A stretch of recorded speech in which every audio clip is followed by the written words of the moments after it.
കാട്ടുചേന, കാട്ടുകോവയ്ക്ക, കാട്ടുകല്ല്. അതിനുശേഷം ഞാൻ നിങ്ങളെ കാണിക്കാൻ പോകുന്ന വേറൊരു ഐറ്റമാണ് കാട്ട് ഇഞ്ചി.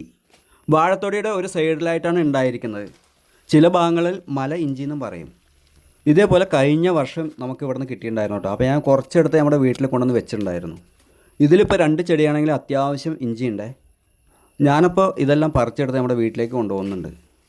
കഴിഞ്ഞ പ്രാവശ്യം വെച്ചതിൻ്റെ തൊട്ടിപ്പുറത്തായിട്ട് തന്നെ വെച്ച് കൊടുക്കുന്നുണ്ട്.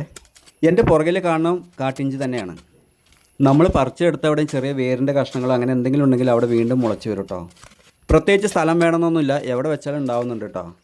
സത്യം പറഞ്ഞാൽ ഈ കാട്ടിഞ്ചിയുടെ ഉപയോഗം എന്താ എന്ന് ചോദിച്ചാൽ എനിക്കറിയില്ല. അറിയുന്നവർ തീർച്ചയായിട്ടും കമൻറ്റ് ചെയ്യണേ. ഇതെങ്ങനെ വെക്കുന്നത് എന്ന് ചോദിച്ചാൽ അതൊന്നും എനിക്കറിയില്ല. കഴിഞ്ഞ പ്രാവശ്യം ഞാൻ ഇതുപോലെയാണ് കൊണ്ടുവന്ന് വെച്ചത്. സംഭവം അടിപൊളിയായിട്ട് ഉണ്ടായിട്ടുണ്ട്. നമ്മൾ പറിച്ചെടുത്ത സ്ഥലം അടുത്ത വർഷം ഇതുപോലെ ഞാൻ കാണിച്ചു തരാം. ഇതേപോലെ ഉണ്ടായിട്ടുണ്ടാവും. ഇവിടെ വെച്ചതിൻ്റെ റിസൾട്ട് നമ്മൾ കാണിച്ചു തരുന്നതായിരിക്കും. ഇഞ്ചിയുടെ കഷ്ണങ്ങളെടുത്ത് നട്ടു കൊടുക്കുന്നുണ്ട്. നമ്മുടെ ഈ കാട്ടിഞ്ചി പൊട്ടിക്കുന്ന സമയത്ത് മാങ്ങ ഇഞ്ചിൻ്റെ അതുപോലെ കേട്ടോ കാണുമ്പോൾ തോന്നുന്നു. എനിക്ക് ചുണങ്ങിൻ്റെ പ്രശ്നം ഉണ്ടായ സമയത്ത് ഈ ഇഞ്ചിയും മോരും കൂടി മിക്സ് ചെയ്ത് തേച്ചപ്പോൾ അത് മാറി കിട്ടിയിട്ടുണ്ടായിരുന്നു.